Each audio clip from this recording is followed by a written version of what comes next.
Hallo kykers en welkom by vandag se episode van Erongo Talk, julle gunsteling en hoogs betroubare aanlyn nuusbron.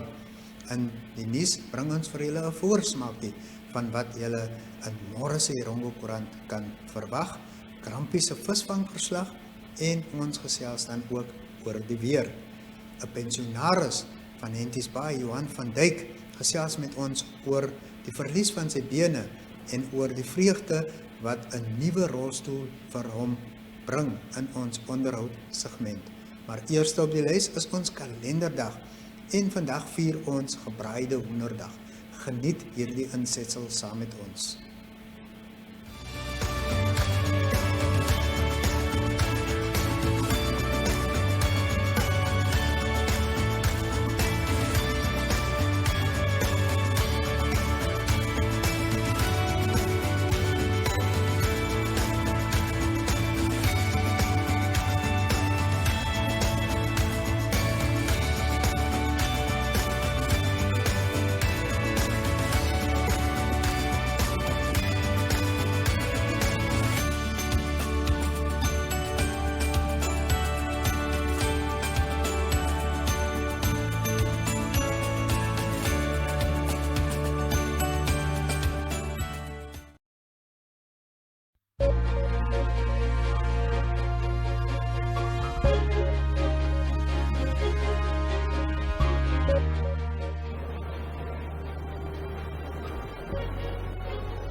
And now for your news.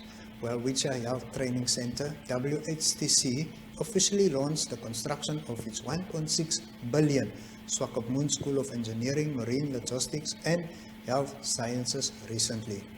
The Swakopmund campus will be situated in the Ocean View suburb and should accommodate a minimum of 4,000 students. Rector and founding member of WHTC, Prof. Solastica Ipinge, said that the center should be commissioned by 2028. The viability of this campus is reinforced by the creation of research facilities that will enable the growth of engineering, logistics, marine and health industries. It will be a world-class facility that will facilitate the growth of Swakopmund municipality and make it an ideal town for educational and health tourism, given the exponential increase in the population of the town that the center will bring. The main architect of the high-tech center, Palestinian national Omar Zahar, principal of Dubai-based IDP engineering consultancy, called the center an award-winning design in which the elements of Namibia's natural and cultural elements were studied and incorporated to make it as aesthetically appealing to Swakopmund as possible. The WHTC groundbreaking took place exactly a month after the International University of Management had the official groundbreaking ceremony of its 42 million research, training and conference center in Swakopmund. Nou vir ietsie in Afrikaans. Die Swakopmundse buurtwag het 'n uitnodiging aan vroue langs die kus gerig om by die organisasie aan te sluit en te help om misdaad in die gemeenskap te bekamp. Die groep se tesourier, Andre van Rensburg, het gesê dat die enigste vereistes is dat diegene wat wil aansluit ouer as 18 jaar oud is, in een van die gebiede woon waarin SNW bedrywig is, 'n begrip van rekenaars het en 'n wil het om 'n verskil te maak. Die SNW is in 2011 as 'n vrywillige organisasie gestig. Elkeen wat aansluit ontvang dus geen vergoeding of toelaas vir onder meer brandstof nie. SNW het tans 107 aktiewe lede waarvan net 14 vroue is. Die organisasie se doel is om die Namibiese polisie te help met die voorkoming van misdaad. Volgens van Rensburg het die vrouelede van die buurtwag geweldige waarde tot bedrywighede gevoeg en is hulle baie beter as die mans wanneer dit kom op die kring televisiestelsel te monitor. Die publiek kan SWN bystaan deur meer waaksaam te wees en misdade of verdacht gedrag onmiddellik aan te meld. 'n Klein bedrag kan ook geskenk word om met die organisasie se bedryfskoste te help. Vir meer inligting oor hoe om betrokke te raak, kontak vir Van Rensburg by 085 550 5999. So, gaan besoek gerus.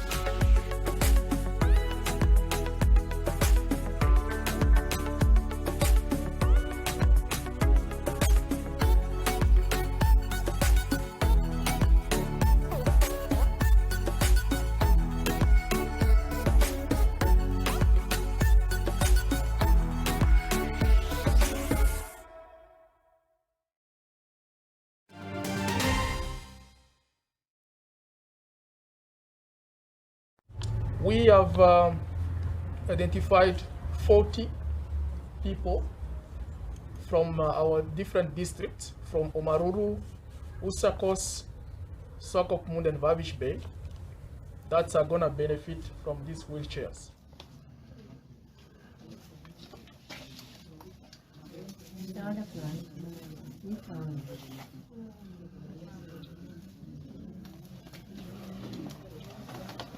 Hey.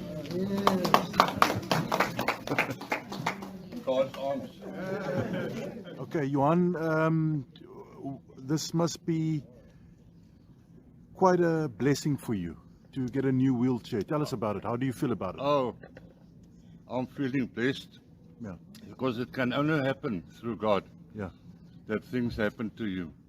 Because without God in your life, nothing can happen. You Yeah. must trust Him for everything in your life. Because the Bible says, the Word says, ask and you will receive. Just look up to me, because I will never forsake you and leave you. So this was obviously an answer to prayer. Of course, Yeah. because I was renting a wheelchair and seeing that me and my wife are both pensioners, so it was a bit of a hammer on the finances. So at least now we can save a couple of rand. Tell us dollar. a bit about your story. How did you end up losing both your legs? 2020, I came here to Henties Bay in 2012, and without realizing that I've got sugar diabetes, and that was only when I was at the doctor. Thanks, brother. The doctor informed me that I got sugar, but that was no worries to me. In 2020, my big dog, stepped on my big toe on my right hand leg and made 2 sores. And I cleaned it, disinfected it, but it was too late. Within a week, my whole foot was red. The time that I got to the doctor and everything, that sores became black, started going black. And with the treatment and everything that they gave me, it affected my whole foot. My whole foot started getting black. And within a month or 2, it started moving up on my leg. So they decided to amputate just above the foot. And by the time that they got to do the op, the doctor said, sorry, I have to operate underneath the knee, just beneath the knee. Okay, the leg was amputated, fine, everything went fine, I went home, and 11 months after that, my left leg started getting thrombosis. The blood couldn't circulate through my leg anymore. And my whole foot, the bottom sole of my foot, fell off. This raw was completely raw. And I went to the Central Hospital with, what's this people here?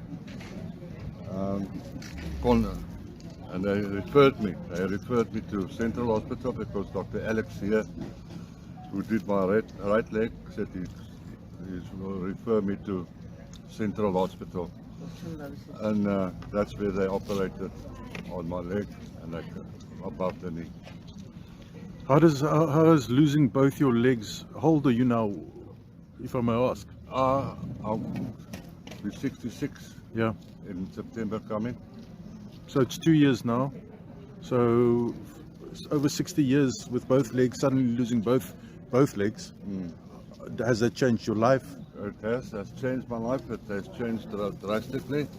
Because, I mean, there's things that you can't do that you used to do. But that is no concern to me anymore. I'm just grateful that the Lord has spared my life. Because if it hasn't happened that the leg was amputated, I could have died. Yeah. But He spared my life, and I can still breathe, and I can still praise Him and worship Him. You said happy motoring, so obviously Yes. you're going to have to get used to this new Yeah, wheels. Huh? but it's like a new car, so I have to ride it in. Excellent. Mr. van Dyk, thank you so much. Okay, And it's a all of the pleasure. best. Yeah. And God bless to you all. Thank you. Thank you.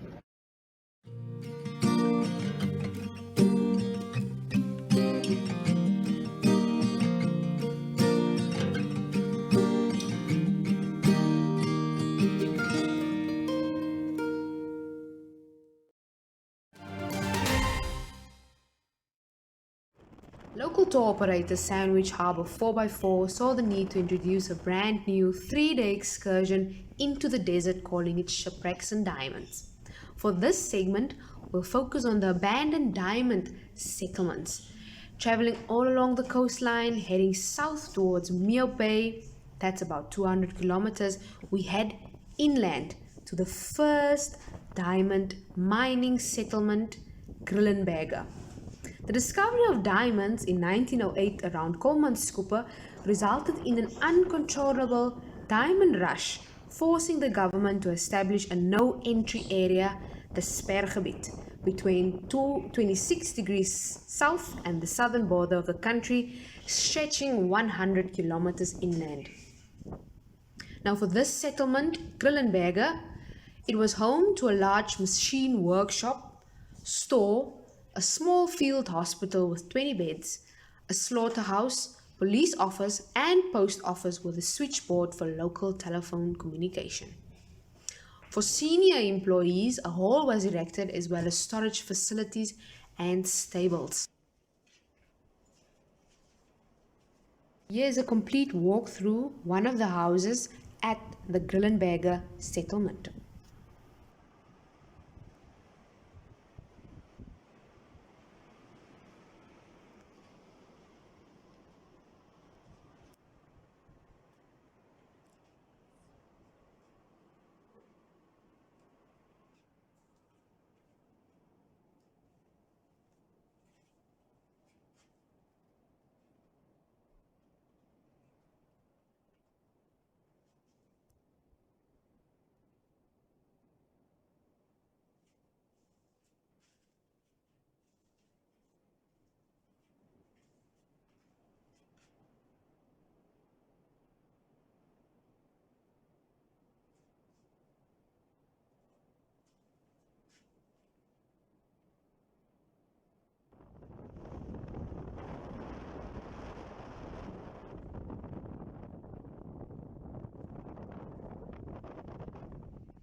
Grillenberger was established between the area of Conception Bay and Meer Bay, and at the time no form of engine-driven transport was available during the first 15 years.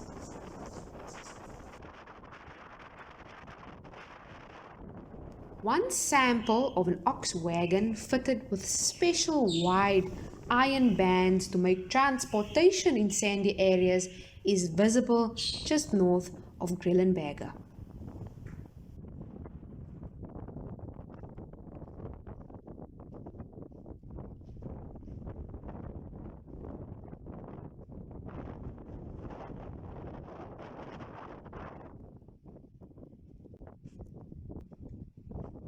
During the first weeks of the diamond rush, diamonds were picked up by hand from the surface of the desert.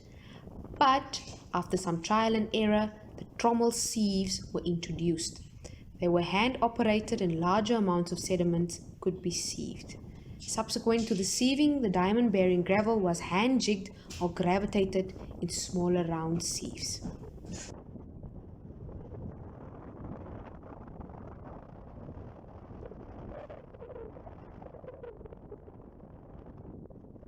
Not far from the diamond mining operations, the contract laborers were accommodated in A-frame huts. About 12 workers lived in a A-frame hut.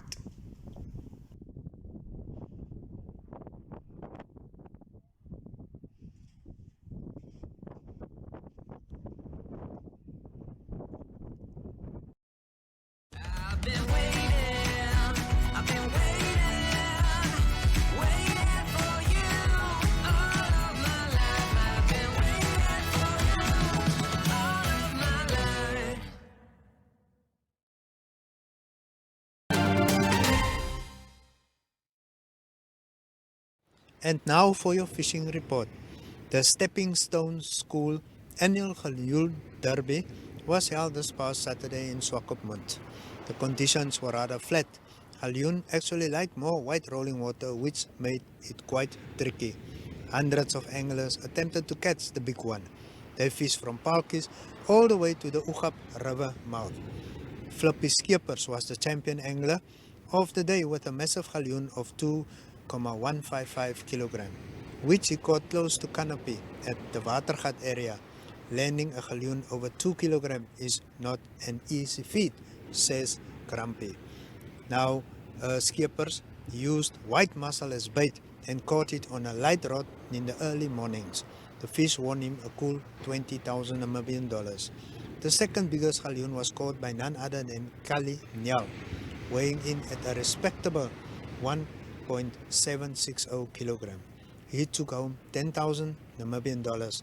The third place went to Tabiru, France, with his galjoen weighing in at 1.655 kg and earning him 2,500 Namibian dollars. Well done to the winners.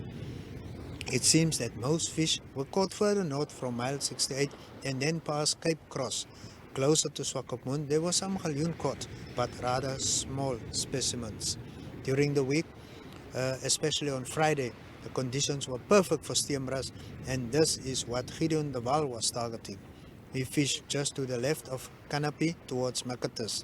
He used his 10-foot rod and landed a 9.9 kg steamras. The fight took him almost half an hour. Great fish, and he used white mussel as bait. The Gas Colner anglers also participated. They practiced their shark fishing skills on Sunday, and Clint Barnett got stuck into a nice spotty. All the sharks get released after a quick photo. The shark anglers mostly use mullet, mackerel and horse mackerel, must bunker as bait. Now here's a tip. Fresh horse mackerel is actually a very good cop bait, especially for the bigger fish. Fillet the horse mackerel and then cut the skin off, as it is covered with spines. This makes the bait much softer for better hook sets. It also releases tiny pieces of flesh and so attracts the desired cop. This is a good alternate bait to sardines. Hook sizes to be used for cop is usually size 3.0 for the pen size cop and right up to the 7.0 for the bigger fish. The weekend's condition seems to be fine, with some swell expected from today up to Sunday, but nothing hectic, so the galjoen should be readily biting. And that concludes our fishing report for today. You can go check out the tides for the week on our website www.erongo.com.na.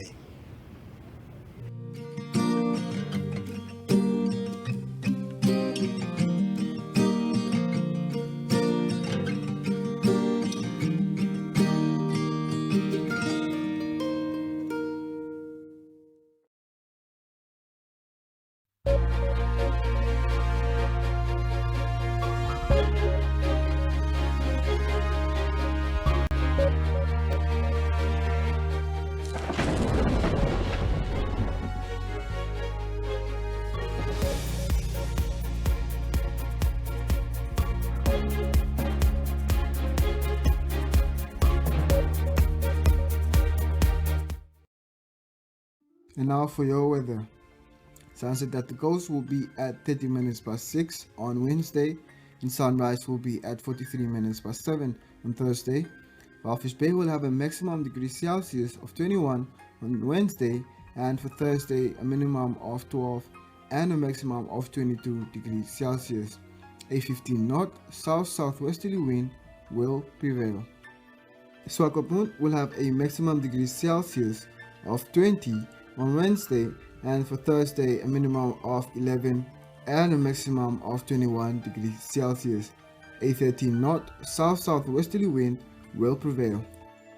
Henties Bay will have a maximum degrees Celsius of 19 on Wednesday, and for Thursday a minimum of 12 and a maximum of 21 degrees Celsius. A 15 knot south wind will prevail. Arandas will have a maximum degrees Celsius of 30 on Wednesday, and for Thursday a minimum of 12 and a maximum of 31 degrees Celsius. A 13 knot north wind will prevail.